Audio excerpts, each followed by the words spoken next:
Hello everyone, welcome to my daily series of daily vlogs until I met Rosie. ఈరోజు శ్రీరామనవమి సందర్భంగా మా ఇంటి దగ్గర ఆంజనేయ సాంగుల్లో వేడుకలు జరుగుతున్నాయి. దానికి సంబంధించిన వంటకాలు, వేడుకలు అండ్ శ్రీరాముని కళ్యాణం జరుగుతుందన్నమాట. ఈరోజు మార్నింగ్ 11 కల్లా చిత్రాన్నం, ఉర్లగడ్డ, అన్నం, పప్పు, రసం, సాంబార్ అన్నీ అయిపోయాయి.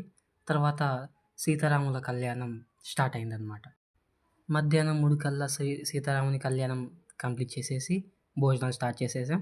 ఇక సాయంత్రం కాస్త పని ఉండి ఆరోగ్య మాల్లో కొంచెం షాపింగ్ చేసేసి I found a Lifebuoy and Batman toothpaste.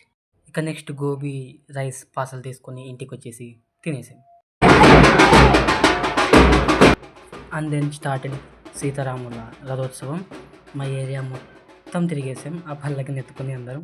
ఇక అంతా తిరిగేసి వచ్చాక శ్రీరాముని కోదండాన్ని పిక్సెల్ గ్రిడ్లో గీయడానికి తయారు చేస్తే ఏదో బాగానే వచ్చిందనమాట. కంప్లీటెడ్. ఇక నైట్ చల్లగా పానకం తాగేసి పడుకుందనమాట. అన్నట్టు మీ ఊర్లో పానకాన్ని ఏమంటారు? రేపు కలుద్దాం daily vlogs of until I met Rosie సిరీస్లో.